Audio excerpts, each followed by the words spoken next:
साधक गौरव आचार्य श्री पुलक सागर जी के प्रवचन और लेटेस्ट धार्मिक भजन व कार्यक्रम निशुल्क देखने व सुनने के लिए हमारे YouTube चैनल जिनशरणम मीडिया को अभी सब्सक्राइब करें और बेल आइकॉन पर क्लिक जरूर करें। विभीषण ना होता ना तो राम रावण को मार नहीं सकते थे, ध्यान रखिए।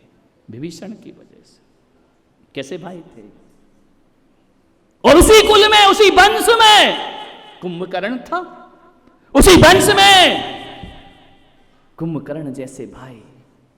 मालूम है, कुंभकर्ण जानता था कि मेरा भाई गलत कर रहा है, पर स्त्री को उठा करके लाया है, पराई नारी को लेकर के आया है।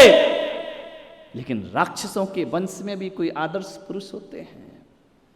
जब कुंभकर्ण को रावण ने जगाया कि जाओ राम से युद्ध करके आओ, उसने कहा भैया ये अधर्म का युद्ध है, ये पाप है, आप पर स्त्री को उठाकर लाए हैं, आप उसे वापस करो। रावण ने कहा कि कुंभकर्ण ज्ञान बांटने की जरूरत नहीं है, तेरा भाई संकट में है, जा राम को परास्त करके आ। मालूम है, कुंभकर्ण युद्ध करने गया, वहां विभीषण मिलते हैं। विभीषण को देखा कुंभकर्ण ने, कुलद्रोही कुल कलंकी। विभीषण ने कहा भैया आप तो ज्ञानी हैं, आप तो तत्व को जानते हैं ना, आपको तो मालूम है कि रावण भैया हमारे अधर्म के पक्ष में खड़े हैं, मैं धर्म के पक्ष में खड़ा हूं, मैं विद्वान हूं, मैं ज्ञानी हूं। कुंभकर्ण ने कहा कि विभीषण तू कितना भी ज्ञानी हो जा, कितना भी राम की शरण में चला जा, एक बात याद रखना, सारी दुनिया तेरे मरने के बाद कोई भी अपनी औलाद का नाम विभीषण नहीं रखेगा, ध्यान रखना है, क्योंकि तूने भ्रातृद्रोह किया है। ध्यान रखना, कितना भी बड़ा धर्मात्मा हो जा विभीषण, दुनिया तुझे धर्मात्मा कह करके नहीं बुलाएगी। और जब भी किसी घर में कोई धोखा देगा तो कुंभकर्ण का नाम नहीं, विभीषण का नाम लिया जाएगा। ध्यान रखना, कुलद्रोही तूने अपने परिवार से विद्रोह किया है। एक बात याद रख, कितना भी राम की शरण में चला जाए, कितना भी धर्म की शरण में चला जाए, राम भी तेरे इस कलंक को मिटाने में सामर्थ्यवान नहीं होंगे। एक बात याद रखना, मैं भी आया हूं यहां पर, मैं भी जानता हूं रावण गलत है, लेकिन एक बात याद रखना, कभी तूने राम की तरफ लक्ष्मण की तरफ देखा है?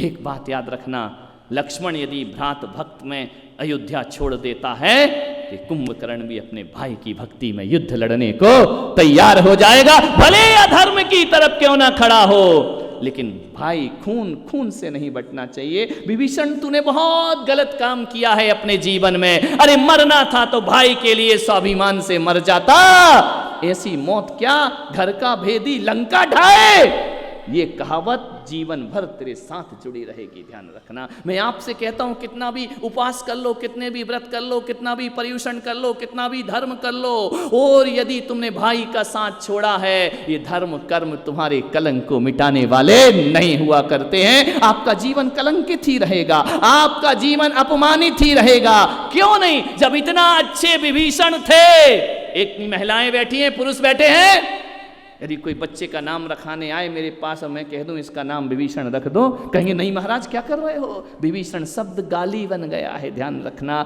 धर्म की शरण में जाने के बाद भी गाली बन गया है। प्रकाश जी अजमेरा यदि मैं कह दूं कि तुम्हारी कमेटी में ये आदमी विभीषण है, तो ध्यान रखना महाभारत शुरू हो जाएगी, रामायण की तो छुट्टी हो जाएगी। विभीषण शब्द कलंकित हो गया है एक परिवार से विद्रोह करने के कारण। मैं पुलक सागर आपसे कहता हूं, यदि आप भी परिवार का विद्रोह कर रहे हैं तो कितने भी समाज में पगड़ियां पहन लो, माला पहन लो, साल ओढ़ लो, ये सब खोखले स्वागत हैं। ध्यान रखना, पहले घर में सम्मान की स्थिति बनाना चाहिए, पहले घर को अच्छा बनाना चाहिए। एक भाई लाखों रुपए कमा ले, दूसरा भाई नौकरी करता फिरे। ध्यान रखना, तुम्हारे ऑफिस में, तुम्हारे घर में दूसरे नौकर बने हुए हैं, तुम्हारा भाई 10,000 की नौकरी करते यहां वहां धक्के खा रहा है, तुम करोड़पति बन करके बैठे हुए हो। मैं आपसे निवेदन करता हूं, समाज की इस बुराई पे ध्यान आकर्षित करा रहा हूं, मंदिरों में बड़ा बड़ा चढ़ावा लेते हो, करोड़ों करोड़ों रुपए में ध्वज चढ़ाते हो, मंदिर के शिखर का कलश चढ़ाते हो, उस सगा भाई 10,000 की नौकरी करते घूम रहा है। मान्यवर, ये चढ़ावा समाज स्वीकार करेगी, मेरे महावीर स्वीकार करने वाले नहीं हैं। ध्यान रखना। किस बात का चढ़ावा, किस बात का दिखावा? भाई भूखा मर रहा है, तुम्हारी देवरानी मुश्किल से दिन भर में 3000 1000 रुपए जुगाड़ नहीं कर पाती है, कपड़े सिल रही है। एक विचार करिए, गरीबी का जीवन जी रही है, तुम यहाँ सौधर में इंद्राणी बनी घूम रही हो। ध्यान रखना, ये तुम्हारा फर्ज नहीं हुआ करता है। मैं तो कहता हूँ कि सबसे पहली सहायता परिवार की होना चाहिए, फिर समाज की और फिर धर्म की सहायता होना चाहिए। ध्यान रखिए, सबसे पहली इकाई तो परिवार हुआ करता है, सबसे महत्वपूर्ण बात तो परिवार से हुआ करती है। घर का भाई भूखन मरे, दानी हुए तो क्या हुए, वो जाना नहीं निज आत्मा ज्ञानी हुए तो क्या। घर के भाई भूखे मर रहे, विचार करिए आप। वो नौकरी करते घूम रहे हैं, आप बड़ी कोठी में बैठे हैं। धिक्कार आपकी जिंदगी को। मैं कहता हूं सबसे पहला दान अभाव ग्रसित भाई के लिए होना चाहिए। ध्यान रखना, वो दर दर की ठोकरें खाएगा। तुम किस बात का दान लिखाते हो, किस बात की यात्राएं कराते हो, किस बात का भंडारा करते घूमते हो? घर के भाई को 2 रोटियां नहीं है तुम्हारे। मान्यवर, आप लाखों लाखों रुपए की साड़ी ला रहे हैं, देवरानी के पास 2-4 साड़ी हैं, आपका फर्ज नहीं बनता है? उसके लिए हमें कुछ करना चाहिए। मान्यवर, 1-2 देवरानी जेठानी को मैं जानता हूं, इतनी समझदार थी जेठानी, इतनी समझदार जेठानी थी। कोई बड़े होने से जेठानी नहीं हो जाती है, ध्यान रखना। जेठानी वो होती है जिसमें बड़कपन हुआ करता है। ध्यान रखना, वो बड़कपन किसे कहते हैं कि मैं बड़ी हूँ, मेरी हुकूमत चलेगी। अरे बड़े वो होते हैं जो अपने से बड़ों का सम्मान करते हैं और छोटों को प्यार दिया करते हैं, वो दुनिया में सबसे बड़े हुआ करते हैं। इतना प्रेम था उनमें। देवरानी गरीब घर से आई थी, उसका पीहर ज्यादा पैसे वाला नहीं था। जब भी उस घर में तीज त्योहार आते, बड़ी वाली बहू के यहां से बहुत सारा उपहार आता। करोड़पति घर की थी। वो देखती कि मेरे पीहर से इतना आता है, और जब इतना आता है ना तो देवरानी का मन थोड़ा उदास हो जाता है। उसने कहा ये उदास हो जाती है। उसने कहा मुझे कुछ करना पड़ेगा। उसने देवरानी को बुलाया, इधर आ, ये देख मेरे पीहर से गिफ्ट आया है, उपहार आए हैं, पैक हैं। फिर सकुचाई सी वह अभाव ग्रसित परिवार की थी। बोले बेटा तू खोल इसको। नहीं भाभी आपके पीहर से आया, आप खोलिए। नहीं तू खोल। जैसे ही वो देवरानी पैकेट खोलती है ना, लाखों रुपए की साड़ी होती है उसमें कीमती। मालूम है जेठानी क्या बोलती है? बेटा ये साड़ी है ना, तू पहन इसको, मैं नहीं पहनूंगी।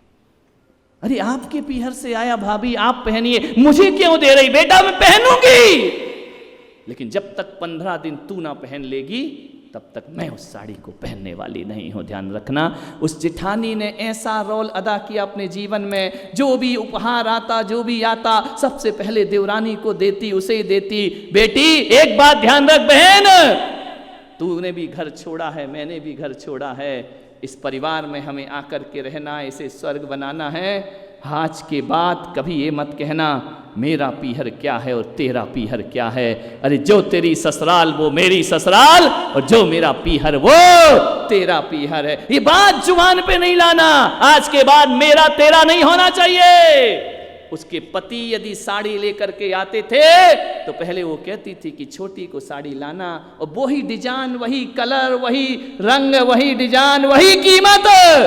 दोनों के एक से आभूषण आने लगे, दोनों की एक सी साड़ियां आने लगी, दोनों के लिए एक सा सब कुछ होने लगा। जेठानी ने कभी अपने लिए अकेले कुछ नहीं बनाया। और एक बात ध्यान रखना, जब देवरानी के बच्चे स्कूल से लौट करके आते तो जिठानी ये नहीं कहती तेरे बच्चे आए तू फुलका बना करके खिला, वो खुद जाती ये तेरे नहीं ये मेरे बच्चे हैं उन्हें खिलाया करती। बोलो जिस घर में ऐसी देवरानी जिठानी रहेंगी दुनिया की कौन मंथरा उस परिवार को तोड़ सकती है। ध्यान रखना, लाख कोशिश कर लो वो घर बिखर नहीं पाएगा, वो घर मजबूत रहेगा। उस घर में ध्यान रखना परमात्मा भी उस घर को आशीर्वाद दिल से दिया करता है। ध्यान रखिए, उसने नहीं बिखरने दिया, बहुत ध्यान रखा।